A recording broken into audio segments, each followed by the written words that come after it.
आज हम करने वाले हैं ये जो आपके सामने स्क्रीन पे आ रहा है, यानी एमडीजी और एसडीजी। इसको एक इस तरीके से याद कराएंगे ताकि आप कभी भूलो ना। एक कहानी मैंने स्टार्टिंग में बताई थी, और वो कहानी मैंने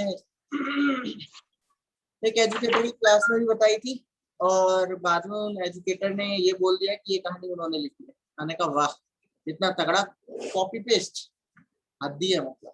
चलो खैर, कोई बात, हम उसके कॉपी पेस्ट के तो कोई कुछ कर नहीं सकते, हमारी कला हमारे साथ ही है।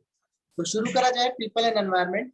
ठीक है, जैसे कि आप सभी जानते हैं, तोमर शाइनिंग स्टार्स ये हमारा यूट्यूब चैनल है, और हम टेलीग्राम पे भी हैं, आप वहां से भी हमारे साथ जुड़ सकते हो। अगर आप यूजीसी नेट की तैयारी कर रहे हो पेपर 1 की, तो बहुत अच्छा मौका है, आप हमारे साथ यहाँ पे जुड़ सकते हो। काफी सारी क्लासेस हो चुकी हैं, काफी रहती हैं, बहुत तरीके से हमारा तैयारी पेपर 1 की चल रही है। चलिए शुरू करते हैं। आज का हमारा टॉपिक रहेगा पीपल एंड एनवायरनमेंट, जिसमें हम इंपॉर्टेंट नोट्स बनाएंगे या फिर इंपॉर्टेंट बात करेंगे किसकी, एमडीजी और एसडीजी। आपको पता होगा, मिलेनियम डेवलपमेंट गोल्स और सस्टेनेबल डेवलपमेंट गोल्स। इसको हम एक कहानी के थ्रू याद करेंगे ताकि आपको कभी दिक्कत ना आए और बड़ी इजीली समझ आए। तो सबसे पहले बात करते हैं एमडीजी की, यानी मिलेनियम डेवलपमेंट गोल। क्या होते हैं मिलेनियम डेवलपमेंट गोल? बेसिकली ये वो 8 गोल हैं, अगर हम बताएं, वो 8 गोल हैं जो सारे देशों ने मिलके डिसाइड किए थे कि भाई इसको हम टारगेट रख के चलेंगे। कब तक का टारगेट था? टारगेट कब का था, किसको पता है? इसका टारगेट था 2015। ठीक है, उन्होंने 2015 यानी अगले 15 सालों के लिए टारगेट सेट किए थे।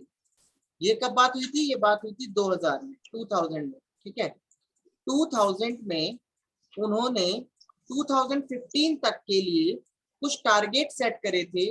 वो टारगेट जो स्पेशली पूरे मानवता को एक नए लेवल पे ले जाएंगे। तो वो मेन 8 गोल्स थे जो मिलेनियम डेवलपमेंट गोल्स कहा जाता है। क्यों कहा जाता है मिलेनियम डेवलपमेंट गोल्स? क्योंकि कहीं ना कहीं यहाँ पे अगर आप पढ़ोगे तो इन्होंने बोला है सबकी डेवलपमेंट, कितने लोगों की डेवलपमेंट होगी अगर हम इन गोल्स पे ध्यान दिए जाए। इसीलिए इसका टारगेट 2015 रखा था, क्योंकि आपको पता है दुनिया बहुत बड़ी है, उसमें कोई भी चीज एक दिन में नहीं होती। तो पूरे 15 साल का इन्होंने टारगेट रखा। क्लियर? अब इस टारगेट्स को मिलने के लिए क्या किया गया था? एक पॉवर्टी को खत्म करने का मेन मकसद था।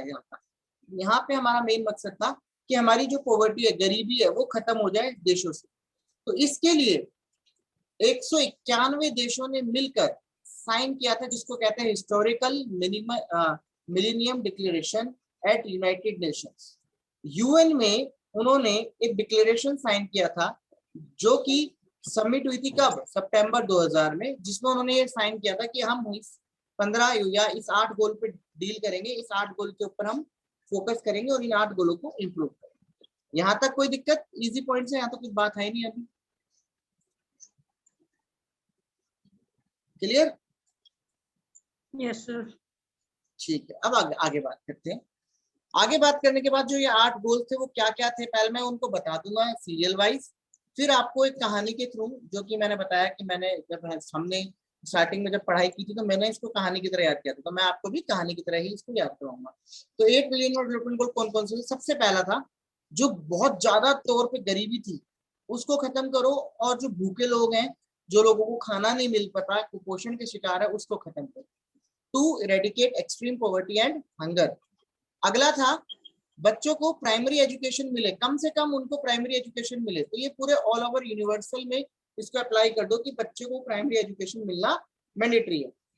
इसके बाद अब पढ़ाई लिखाई तो हो गई, फिर बात हुई जेंडर इक्वालिटी की।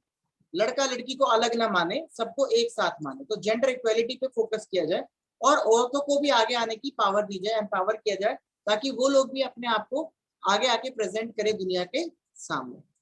ठीक, उसके बाद अगला था क्या? Child mortality. जो बच्चे कह सकते हो बचपन में ही जिनकी डेथ हो जाती थी या एक्सपायर हो जाते थे किसी ना किसी बीमारी की वजह से, उसको कम करना। अगला, जो मदर होती थी उसकी हेल्थ पे ध्यान देना, क्योंकि पहले टाइम में आपको पता होगा, आपने सुना होगा दादा दादी से, उनके अगर 10 मतलब बच्चे पहले बहुत ज्यादा होते थे, अगर किसी के 10 बच्चे होते हैं तो 10 में से 7 या 8 ही बचते थे, 2-3 तो जाते ही थे छोटी उम्र में, या पैदा होते ही 2-3 बच्चे नहीं जी पाते थे ज्यादा जिंदगी। तो ये आपको पता था, तो इसका रीजन हमें नहीं पता था, तो इस पे भी फोकस किया गया था। और साथ साथ, क्योंकि मम्मी पापा या जो माता होती है, माता के ऊपर भी ज्यादा ध्यान नहीं दिया जाता, तो इसमें फोकस था कि जो मैटरनल हेल्थ है उस पर ही फोकस किया जाए, क्योंकि अगर मम्मी हेल्दी रहेंगी तो ऑटोमेटिकली बच्चा भी हेल्दी रहेगा। तो माँ के ऊपर, उसकी हेल्थ के ऊपर काफी ज्यादा फोकस था। प्लस उस वक्त लोगों को अवेयरनेस नहीं थी कि किस तरह की बीमारियां दुनिया में हो रही हैं, तो उसके लिए, उन बीमारियों से लड़ने के लिए, like HIV, AIDS, malaria, other disease, जो बड़ी बड़ी एक तरह से महामारी कह सकते हैं, जो बड़ी बड़ी बीमारियां थी, जिनका कह सकते हैं लाइलाज बीमारी, जिनका उस वक्त इलाज नहीं होता था, उनके अगेंस्ट लड़ाई करना। ठीक है, टू इंश्योर एनवायरमेंटल सस्टेनेबिलिटी, और अपने एनवायरमेंट को इस तरह से बनाना ताकि आने वाले जनरेशन को भी इससे मदद मिले और उनके लिए भी हम कुछ ना कुछ छोड़ के जाए। और आखिरी था ग्लोबल पार्टनरशिप करना ताकि पूरे दुनिया की डेवलपमेंट हो। 8 के 8 पॉइंट क्लियर हुए? पहले ये बताओ। Yes, sir. अब देखो, इसको ना हम कहानी के थ्रू करते हैं। पिक्चर आपके सामने, कहानी मैं बताता हूँ। कहानी कुछ इस तरह से है। एक छोटा सा गरीब लड़का था। उस गरीब लड़के की कहानी मैं आपको बताने जा रहा हूँ, जो कि हमने देखा था और खुद डिजाइन करी थी। क्या एक गरीब लड़का था, तो वो जब आगे गया, आगे बढ़ा दुनिया में, वो आया और उसने आगे देखा, तो उसने देखा दुनिया में ना बहुत ही ज्यादा गरीबी है, और बहुत ही ज्यादा गरीबी होने के कारण ना खाने को मिलता है ना पीने को मिलता है, तो बच्चे कमजोर होते हैं। इस बच्चे ने डिसाइड किया कि यार ये जो गरीबी है और ये जो भूखा है, मैं छोटा हूं, मैं तो गरीब हूं, लेकिन मैं अपनी आने वाली जनरेशन को गरीब नहीं होने दूंगा। ठीक है, तो इसने ठान लिया बचपन से ही कि मैं कुछ ऐसा करूंगा जो मेरी आने वाली जनरेशन है वो गरीब पैदा ना हो, और आने वाली जनरेशन जो है वो भूखी ना मरे। तो इसने ये चीज सोच ली। अब सोच ली, तो इसको अचीव करने के लिए क्या करना था? पैसा चाहिए था। पैसे के लिए कहाँ जाएगा? पैसे के लिए जॉब चाहिए। जॉब कब मिलेगी? जब पढ़ाई होगी। तो इसने सबसे पहला क्या काम किया? सबसे पहले प्राइमरी स्कूल में जाके पढ़ना शुरू करा। ये गया स्कूल में, जाके पढ़ना शुरू हुआ, और वहां पे जब इसने पढ़ना शुरू किया तो इसने वहां देखा लोगों को, क्योंकि अभी तक तो ये अकेला था, इसको दुनिया के बारे में इतनी खबर नहीं थी। अभी तक तो ये था कि मैं अकेला हूँ, गरीब हूँ, भूखा हूँ, मेरे को अपना कुछ ना कुछ करना है। फिर किसी ने इसको स्कूल में डाल दिया, ये स्कूल में पहुंच गया, स्कूल में पढ़ रहा था। स्कूल में पढ़ते पढ़ते इसको ध्यान आया कि यार स्कूल में लड़कियां भी पढ़ रही हैं। तब इसको समझ आया समाज में दो तरह के लोग हैं, लड़का भी और लड़की भी। ठीक। अब इसको क्या पता लड़कियों से कैसे बात करते हैं, कैसे नहीं करते। इस चीज के बारे में इसको सिखाया गया कि लड़कियों से बात कैसे करनी है। तो यहाँ पे इसको समझाया गया कि भाई लड़का लड़की बराबर है, और लड़कियों से बात कैसे करनी है, उनको एम्पावर करना है, उनको ध्यान देना है। ठीक। अब ये चीज इस बंदे के अंदर थोड़ी नॉलेज आई कि भाई अब गरीब से थोड़ा पढ़ा लिखा हो गया, पढ़ा लिखा हुआ, तो स्कूल गया, स्कूल में वहां पे लड़कियां मिली, तो इसको रिस्पेक्ट करना आया कि लड़कियों की रिस्पेक्ट कैसे करते हैं, उनसे बात कैसे करते हैं। जेंडर इक्वालिटी की बात समझ आई कि सब लड़का लड़की एक बराबर होते हैं। फिर इसने फोकस किया, थोड़ा और बड़ा हुआ, तो इसने देखा कुछ बच्चे ना छोटी उम्र में ही दुनिया को छोड़ देते हैं। इसने देखा कुछ बच्चे छोटी उम्र में ही दुनिया को छोड़ देते हैं। तो इसने कहा ये कैसे हो सकता है? तो इसने इसकी जड़ पे काम करने की कोशिश करी, ताकि जो ये बच्चे बचपन में ही दुनिया छोड़ देते हैं वो कम हो सके। इस चीज पे इसने ध्यान दिया, क्योंकि पढ़ा लिखा तो ये हो गया था। अब इस चीज पे जब इसने ध्यान दिया कि ये जो बच्चे हैं, जो बच्चे बचपन में ही दुनिया छोड़ देते हैं, इसके पीछे का रीजन क्या है? पढ़ा लिखा बंदा जब ढूंढेगा रीजन, तो कोई ना कोई रीजन निकालेगा। इसको रीजन समझ आया क्या? कि माता की हेल्थ ही अच्छी नहीं होती थी। अगर माता की हेल्थ, अगर माता का स्वास्थ्य अच्छा नहीं होगा तो बच्चा कैसे अच्छा होगा? जब आपको पता होगा, जब भी कोई प्रेगनेंसी होती है आपकी फैमिली में भी कभी होता होगा, तो फोकस किया जाता है कि जो माँ है उसको ज्यादा गुस्सा ना आए, उसको खाने पीने पे ध्यान दिया जाए, उसको जो चाहिए ऑन द स्पॉट मिल जाए। तो इसको समझ आया कि जब मदर ही बीमार रहेगी तो बच्चा कैसे अच्छा जी सकेगा, कैसे हेल्दी होगा। तो इसलिए इसने सोचा कि मदर की जो हेल्थ है उस पर फोकस किया जाए। अब इसने देखा मम्मी की हेल्थ खराब कैसे होती है, किस रीजन की वजह से माता पिता जो है, या जो माताएं हैं, वो किस वजह से वो बीमार हो रही है, किस वजह से वो वीक पड़ रही है, ताकि उनका बेबी जो है वो ज्यादा जी नहीं पा रहे। तो ये और गहराई में गया, और गहराई में गया, तो इसे पता चला कि कुछ बीमारियां हैं जिनका इलाज ही नहीं है। HIV, मलेरिया और ऐसे कई सारी बीमारियां। तो इसको समझ आया, ओहो मेन जड़ तो यहाँ पे है। माँ बीमार है क्यों? क्योंकि बीमारियां ऐसी जिसका इलाज ही नहीं। फिर इसने फोकस किया कि ये ऐसी बीमारियों के खिलाफ हम मोर्चा निकालेंगे और इन बीमारियों को ठीक करने की कोशिश करेंगे। अब जब बीमारियां ठीक होंगी तो क्या होगा? बताओ, जब बीमारियां ठीक होंगी तो क्या होगा? हमारा जो एनवायरनमेंट है वो स्वस्थ रहेगा, हेल्दी रहेगा। तो इसने कहा अब हमारे को बीमारियों से बचना है, तो सबसे अच्छा क्या है?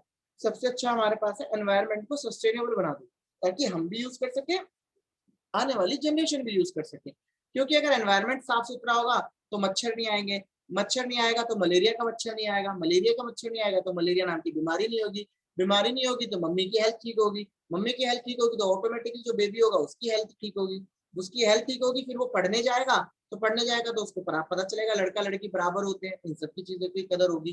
तो यहाँ पे फोकस किया गया कि भाई हमारे एनवायरनमेंट को शुद्ध बनाया जाए और इस तरह से बनाया जाए ताकि आने वाली जनरेशन का भी काम चल जाए। अब जब ये बंदा इतना काम कर चुका था तो इतना जागरूक हो गया था, अब ये दुनिया को जाके जागरूक करने लगा। अब ये दुनिया को जाके जागरूक करने लगा कि देखो हमने कैसे इस दुनिया का हाल कर रखा, हमें इस हाल को सुधारना है। तो इसने जब ये सोचा कि अब इस हाल को सुधारना है तो इसने क्या किया, इसने करी ग्लोबल पार्टनरशिप, अलग अलग लोगों से पार्टनरशिप करी, अलग अलग लोगों से इसने पार्टनरशिप करी। पार्टनरशिप में क्या बोला कि हम कोशिश करेंगे पूरी दुनिया को बदलने की, डेवलप करने की। ये इसने बोला कि हम पूरी दुनिया को डेवलप करेंगे, इससे बात करी, इससे बात करी, इससे बात करी, इससे बात करी, और सबसे बोला कि हम मिल के ना इस दुनिया से लड़ेंगे और इस दुनिया को डेवलप करेंगे, अच्छा एक रहने वाली जगह बनाएंगे ताकि हम भी अच्छे से रह सके और हमारे लोग भी अच्छे से रह सके। फिर ये बंदा बहुत ही प्राउडी और बहुत ही खुश हुआ क्योंकि इसके सारे काम बहुत अच्छे से होने लगे। समझ आ गए सारे goals? Yes sir. Yes sir. इस तरह से कहानी के थ्रू हमारे सारे गोल्स खत्म हो गए। चलिए यस सर। तो अब आप फटाफट रिपीट कर लेते हैं शॉर्ट में, इस कहानी को इजीली समझ आ जाएगा आपको।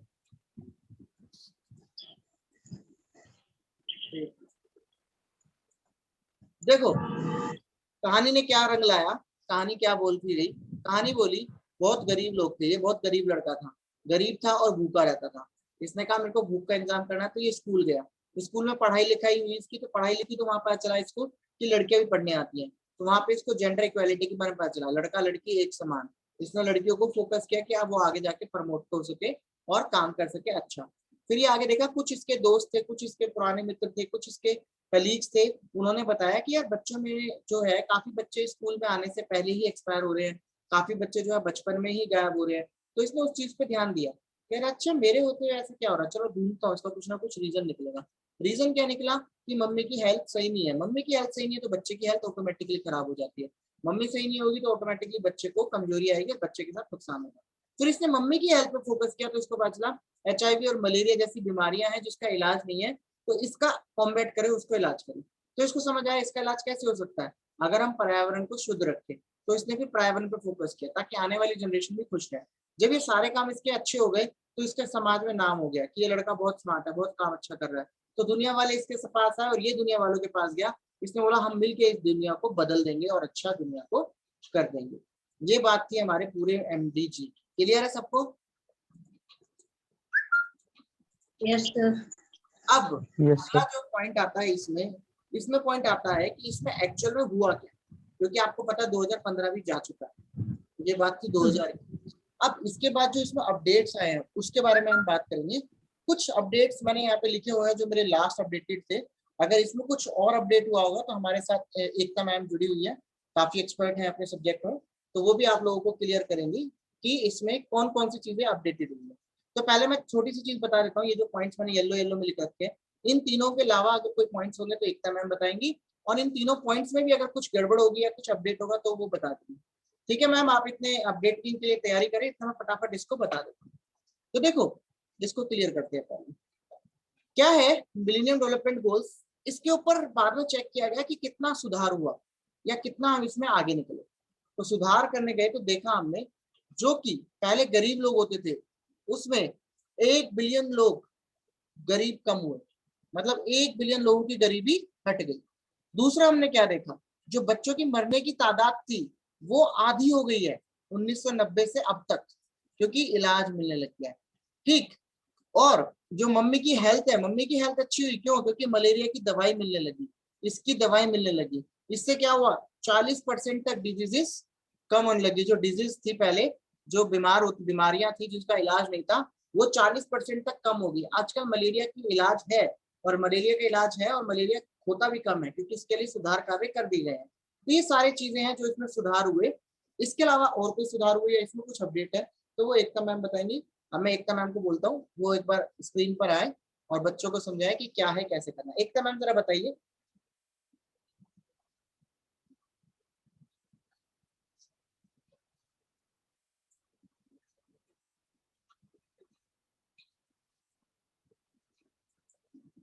दिखता?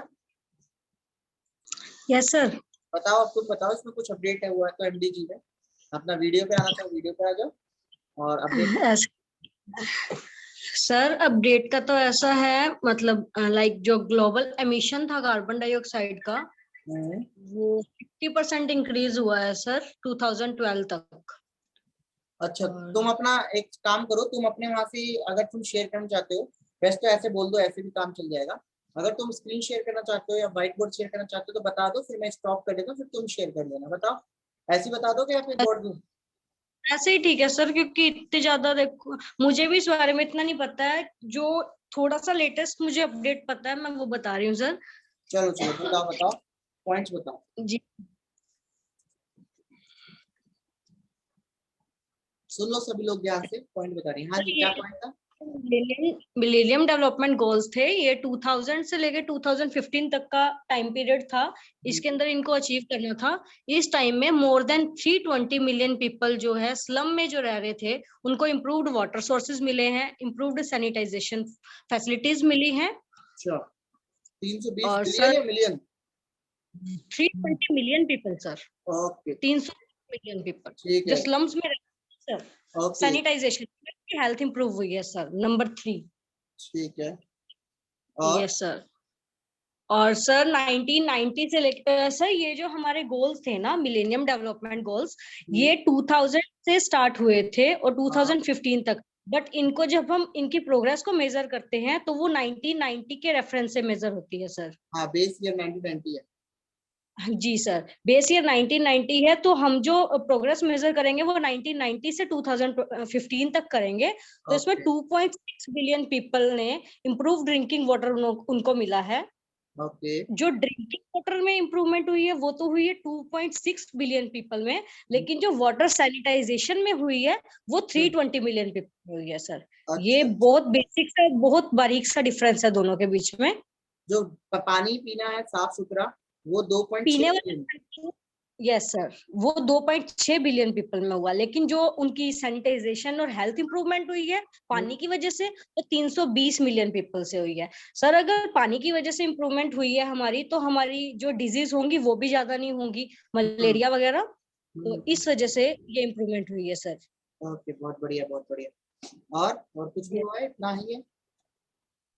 बाकी सर इसमें अभी तक तो और कुछ नहीं हुआ, क्योंकि ये फेल हो गए थे मिलेनियम डेवलपमेंट गोल्स जो है, अच्छा ये फेल हो गए थे क्योंकि इतने कम टाइम पे इतनी सारी अचीवमेंट्स नहीं हो पाई थी इनसे। जो अच्छा। यूनाइटेड नेशन से इनसे इतने अचीवमेंट्स नहीं हो पाई थी। इसी वजह से पोस्ट 2015 जो है वो सस्टेनेबल डेवलपमेंट गोल्स आए थे। हाँ, बिकॉज मिलेनियम डेवलपमेंट गोल्स ने 15 साल तो अपने दिए हैं यूएन ने, लेकिन वो जो 15 साल इन्होंने दिए हैं वो सिर्फ डेवलपिंग कंट्रीज के लिए दिए हैं। इन्होंने डेवलप्ड कंट्रीज को ध्यान में नहीं रखा, सिर्फ ओके। डेवलपिंग कंट्रीज के लिए किया है। तो ये ज्यादा कॉम्प्रहेंसिव नहीं हुआ है एज कम्पेयर टू एसटीडीज। जो एसटीडीज वो मिलेनियम डेवलपमेंट गोल्स के ही फर्दर आगे रिसर्च और स्टडीज है। हम्म। बस सर इतना ही, थैंक यू। चलो ठीक है। जैसा कि आपको उन्होंने बताया, अब एमडीजी फेल हो गए थे, तो जब एमडीजी फेल हुआ तो क्या हुआ? तो एमडीजी फेल होने के बाद ये जो आपकी स्क्रीन पे आया, ये आना शुरू हुआ, जिसको हम कहते हैं सस्टेनेबल डेवलपमेंट गोल्स। अब हम इसको पढ़ेंगे, ये कब आया, क्या क्या चीजें इसमें हुई, फिर इसके क्या क्या एजेंडास थे, इसके कौन कौन से एक तरह से डेवलपमेंट गोल्स थे, वो सब हम पढ़ेंगे। फिर उसको एक कहानी की तरह पढ़ेंगे और फिर से हमारी एकता मैम उसके बारे में कुछ भी अपडेट हुआ होगा तो बताएंगे। तो चलिए शुरू करते हैं। रेडी है सब सभी बच्चे? बोलो जोर से। Yes sir. Yes sir. Okay, चलो शुरू करते हैं कहानी। आओ सुनाओ प्यार की एक कहानी, एक था लड़का एक थी लड़की दीवानी। चलो, सो सस्टेनेबल डेवलपमेंट गोल्स की हम बात करते हैं। सस्टेनेबल डेवलपमेंट गोल तब आए थे जब मिलेनियम डेवलपमेंट गोल फेल हो गए थे या फिर वो सक्सेस नहीं हो पाए थे। ये कब हुआ था? यूएन की एक कॉन्फ्रेंस हुई थी रियो दे जेनेरियो में 2012 में। ये आपसे क्वेश्चन पूछा जा सकता है, सस्टेनेबल डेवलपमेंट गोल्स की पहली मीटिंग कहाँ हुई थी? तो आप बता सकते हो कहाँ हुई थी? रियो दे जेनेरियो 2012 में। यहाँ पे क्या बोला जाता है, इस मीटिंग को एक और नाम से जाना जाता है जिसका नाम है हमारा ग्लोबल गोल्स अडॉप्टेड इन 2015। ये दुनिया के ग्लोबल गोल्स भी बोले जाते हैं, पूरी दुनिया के लक्ष्य जो कि 2015 में अडॉप्ट किए गए थे एज अ यूनिवर्सल गोल पूरी दुनिया के लिए। इसका टारगेट का नाम दिया गया था एजेंडा 2030। एजेंडा आपको पता होता है, जब भी हम किसी मीटिंग में जाते हैं या कोई हम आपस में बात कर रहे होते हैं, तो उस मीटिंग में हम किस मुद्दों पर डिस्कस करेंगे, क्या क्या चीजें हमारे उसमें पॉइंट्स रहेंगे मेन में, वो हमारे मीटिंग का एजेंडा होता है। ठीक है, जैसे अगर पेट्रोल के दाम बढ़ रहे हैं या फिर कोरोना के केस बढ़ रहे हैं, तो मीटिंग होती है, अगर सीएम की कोई मीटिंग्स होती है, तो मीटिंग में क्या करेंगे, उनका एजेंडा क्या होगा, उनका एजेंडा है कि कोविड के जो केस बढ़ रहे हैं उस पर कैसे इंप्रूवमेंट लाई जाए। तो एजेंडा वही होता है जो हम आगे करने वाले हैं, उसके ऊपर हम रखते हैं कि ये हमारा एजेंडा रहेगा, इसके ऊपर ही हम डिस्कस करेंगे जो आगे मीटिंग में करना है। तो ऐसे ही इन्होंने 2012 के बाद जो मीटिंग रखी थी, इनका जो एजेंडा था वो रखा था 2030। क्या कि 2030 तक हमें कहाँ पहुंच जाना है। क्या बोला मैंने, दोबारा बोलता हूँ, इनका कहना था 2030 तक हमें कहाँ पहुंचना है।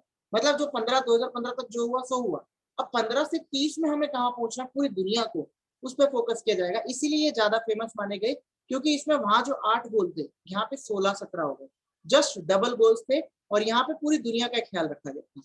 ठीक है, तो चलिए शुरू करते हैं, क्या है ये क्या नहीं है। सबसे पहले आपको ये पता होना चाहिए सस्टेनेबल डेवलपमेंट का मीनिंग क्या हो। ठीक है, सस्टेनेबल डेवलपमेंट का मीनिंग ये होता है, ये एक ऐसी डेवलपमेंट है जो कहती है कि हमें अपना प्रेजेंट सुधारना है, हमें अपना प्रेजेंट सुधारना है, बट इस तरीके से सुधारना है कि जो आने वाली जनरेशन है, फ्यूचर जनरेशन है, उनको कोई नुकसान ना हो या उनके लिए हम कुछ कमी ना करें। लाइक पानी के ध्यान रखने के चक्कर में कहीं ऐसा ना हो आने वाली जनरेशन के लिए पानी ना बचे। तो ये है सस्टेनेबल गोल्स, इसलिए इसका नाम सस्टेनेबल रखा। इसका मतलब ही यही है कि हमें आज की जो जरूरत है, नीड्स ऑफ द प्रेजेंट, वो पूरी करनी है, उनको मिलना है, किसके, without compromising ability of future generation. जो कि फ्यूचर में आने वाली जनरेशन है, उसको कॉम्प्रोमाइज नहीं करना, उसकी चीजों को अपनी। इसमें दो बातें कही जाएंगी इन शॉर्ट, प्रेजेंट भी देखना है और फ्यूचर भी देखना है, दोनों के बारे में ध्यान रखते हुए जो बेस्ट सॉल्यूशन निकलेगा वो करना। ये होते हैं आपके एसडीजी गोल्स। यहां तक क्लियर? Yes sir. चलो अब आगे बढ़ते हैं। तो कौन कौन से वो गोल्स थे, कहानी के थ्रू पढ़ेंगे, पहले एक बार पॉइंट्स पढ़ लेते हैं। Points number 1, poverty. देखो मिलेनियम डेवलपमेंट गोल, जैसे कि आपको पता है, मिलेनियम डेवलपमेंट गोल जो एमडीजी थे, उसके काफी सारे गोल्स पूरे नहीं हुए थे, अचीव नहीं हुए थे, काफी नुकसान भी हुआ था, एक तरह से क्रैश हो गया था कह सकते हैं। वो चीज जो हमने टारगेट सेट करे थे वो अचीव नहीं हो पाए थे। तो इसीलिए जो एसडीजी लाया गया, इसमें दोनों चीजें, कुछ एमडीजी के गोल हैं और कुछ आने वाली जनरेशन के लिए या सस्टेनेबल के लिए और पॉइंट्स ऐड कर दिए। तो चलिए शुरू करते हैं। सस्टेनेबल डेवलपमेंट गोल्स, सबसे पहले 16 गोल्स है। 16 गोल्स में नंबर पहला क्या कहता है क्या नहीं कहता वो बताते हैं। वही चीज है, कुछ पॉइंट तो आपको सेम मिलेंगे।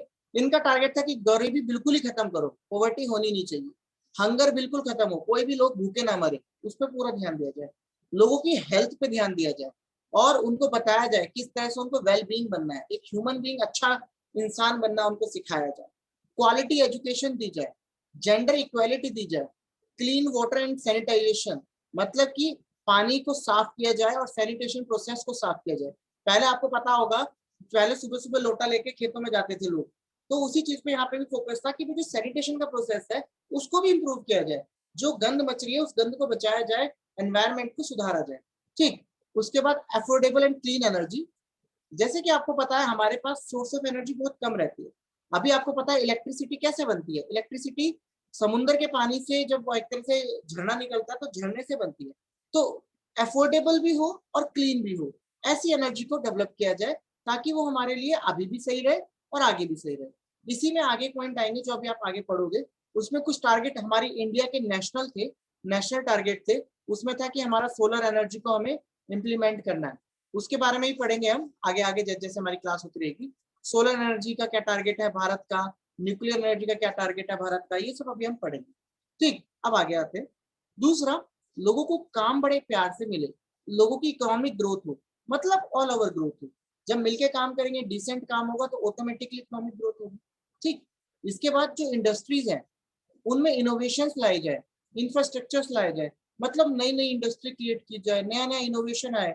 जैसे अगर मैं आपको इनोवेशन का ही एक एग्जांपल देता हूँ, आप लोगों ने कभी सोचा था कि आप ऑर्डर करोगे खाना ऑनलाइन और वो सीधा आपके घर पे देने आ जाएगा, टाइम भी बताएगा कितनी देर में आएगा। ये चीज कहाँ से आई, इनोवेशन ही तो है जोमेटो की। पहले सिर्फ ये किसमें थी, डोमिनोज और पिज्जा हट, सिर्फ 2 ऐसी कंपनीज थी, डोमिनोज और पिज्जा हट, जो ये काम करती थी। इस इनोवेशन को एक अलग लेवल पे ले जाने का काम किया जोमेटो ने। कई बार ऐसा होता था, आपको मैकडी का बर्गर खाने का मन है पर मैकडी घर में आ नहीं सकता, आपका जाने का मन नहीं है, तो आप प्लान कैंसिल कर देते। बट अब जोमेटो है तो मुमकिन है। आप क्या करते हैं, जोमेटो या स्विगी से ऑर्डर करते हैं, आपका खाना आपके घर पे आ जाता है। तो ये क्या है, एक इनोवेशन का पार्ट है। ऐसे ही और इनोवेशन की बात करें, मार्केट में हमें कुछ सामान लेना जाना होता था तो हमें पूरी मार्केट छाननी पड़ती थी, तब जाके वो चीज मिलती थी। अब क्या है, ऑनलाइन देखो, अमेजोन, फ्लिपकार्ट, इन सब पे देखो, घर बैठे ही स्क्रॉल करो, सर्च करो, प्राइस देखो, खरीद लो। ये भी तो एक इनोवेशन का पार्ट है।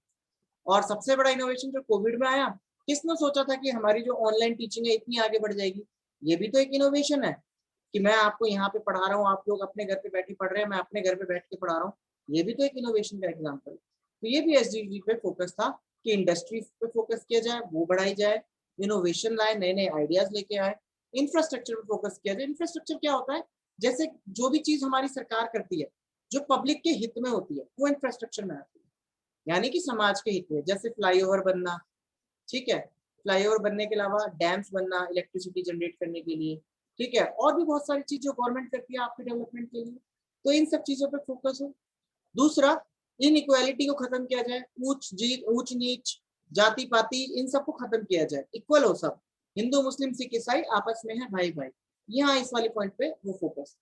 उसके बाद अगला पॉइंट आता है sustainable cities and communities. Sustainable, जैसे कि अभी मैंने मतलब बताया था, सस्टेनेबल मतलब ऐसा कि आप अपना भी ध्यान रखें और फ्यूचर जनरेशन का भी ध्यान रखें।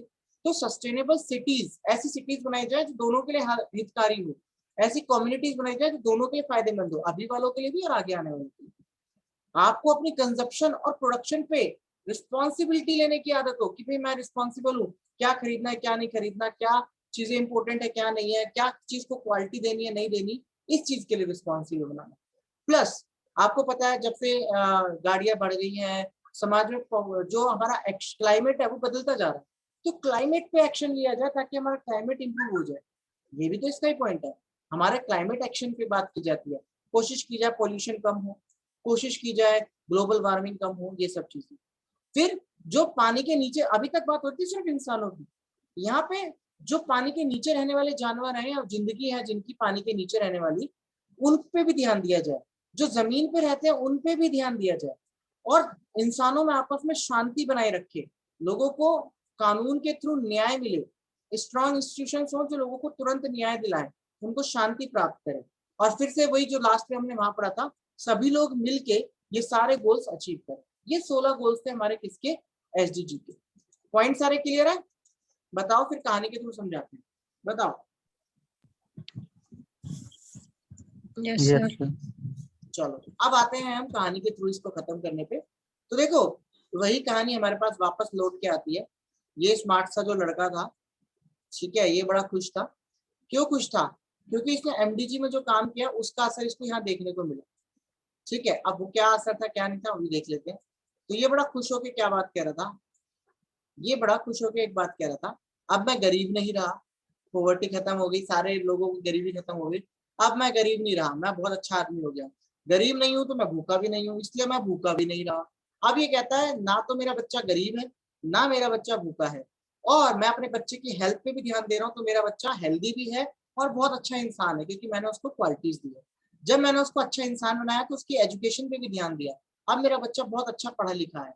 मतलब ये सेकेंड जनरेशन की बात कर रहा है। वहां पे ये गरीबी तक से उठ के एक बहुत अच्छा इंसान बना था, अब ये अपने बच्चे की बात कर रहा है कि मेरा बच्चा अब गरीब नहीं है, मेरा बच्चा भूखा नहीं है, उसकी हेल्थ भी बहुत अच्छी है, एजुकेशन भी बहुत अच्छी है, वो सबका सम्मान करना भी जानता है, वो जानता है जेंडर इक्वालिटी क्या होती है। वो कहता है कि साफ पानी रहना चाहिए, साफ पानी पीना चाहिए, पीने के लिए साफ पानी, सैनिटाइजेशन के लिए साफ पानी, ये सब चीजों पर ध्यान दिया गया कि अब हमने सुधार कर लिया। ये कहना चाह रहे हैं। और हमें पता है दुनिया पॉपुलेशन बढ़ रही है, तो हम एनर्जीज पे ध्यान दे रहे हैं। एनर्जी अच्छी मिलेगी तो स्वस्थ रहेंगे तो लोग काम करेंगे, काम करेंगे तो क्या होगा, जब मिलके सब काम करते हैं तो इकोनॉमिक की ग्रोथ होती है, इसमें भी फायदा होता है। जब इकोनॉमिक की ग्रोथ होगी, जब पैसा आएगा मार्केट में, तो उसका क्या होगा, पैसा आएगा तो नई नई इंडस्ट्रीज आएंगी, नए नए इनोवेशन आएंगे। जब नए नए इंडस्ट्री और इनोवेशन आएंगे तो लोग टैक्स टाइम पे भरेंगे, टैक्स भरेंगे तो सरकार के पास पैसा आएगा, सरकार के पास पैसा आएगा तो वो इंफ्रास्ट्रक्चर अच्छा बनाएंगे। ये वाला पॉइंट यहाँ कवर कर दिया इसने। फिर ये बोलता है अब जब सब कुछ ही अच्छा हो रहा है तो लड़कियां क्यों पीछे रहे, लड़के भी जॉब करेंगे लड़कियां भी जॉब करेंगी, उनको इनइक्वालिटीज को खत्म करो। प्लस जो जाति पाति का भेद है, तू हिंदू है मैं मुस्लिम हूँ दोनों अलग अलग है, नहीं वो भी खत्म करेंगे, सब मिलके रहेंगे आगे बढ़ेंगे, रिड्यूस इनइक्वालिटी। फिर ऐसी ऐसी शहर बनाओ, ऐसी ऐसी कम्युनिटी बनाओ जो हमारे लिए भी बेनिफिट हो और आने वाली जनरेशन के लिए भी बेनिफिट हो। ये बात भी उसने कही कि भाई ऐसे काम करेंगे जो हमारे लिए भी हो और उनके लिए भी बेनिफिशियल हो। प्लस इसने बोला कि आप लोग जो है कंज्यूमर बनो रिस्पॉन्सिबल, वही चीज लो, वेस्ट मत करो चीजों का। आपका खाने का मन है, अगर एक प्लेट की भूख है तो एक प्लेट लो, 2 प्लेट लेके खाना वेस्ट मत करो। ठीक है, ऐसे ही आप प्रोड्यूसर जो है, प्रोड्यूसर भी अच्छा रिस्पॉन्सिबल बने, क्वालिटी प्रोडक्ट दें ताकि लोग उससे खुश रहें। क्लाइमेट एक्शन पे मिलके काम करें ताकि क्लाइमेट में जो भी चीजें हो रही है उस पर ध्यान दिया जाए। अगर क्लाइमेट साफ सुथरा रहेगा तो क्या होगा, पानी में रहने वाले जानवर भी खुश रहेंगे, पानी में जानवर रहने वाले खुश रहेंगे, ताकि पानी वाले खुश रहेंगे क्लाइमेट एक्शन से, तो ऑटोमेटिकली जो जमीन पे रहते हैं वो भी खुश रहेंगे। इन दोनों को भी हमने खुश कर दिया तो क्या होगा, शांति बनी रहेगी, शांति बनी रहेगी, कानूनी तौर पे लोगों को न्याय मिलेगा और नए नए इंस्टीट्यूशंस पैदा होंगे। और फिर इसी सब चीजों के लिए फिर दुनिया को बोलता है चलो अब हम सारे पार्टनरशिप करके सस्टेनेबल डेवलपमेंट गोल को पूरा करते हैं। क्लियर हो गया एक एक पॉइंट कहानी के थ्रू? बताओ, बोलो बोलो। Yes sir. पूरी कहानी दो हमने करी, एक पापा की एक बेटे की, 2 जनरेशन में एसडीजी एमडीजी खत्म। अब इसमें कुछ अपडेट है तो वो हमारे को बताएंगे हमारी एकता मैम।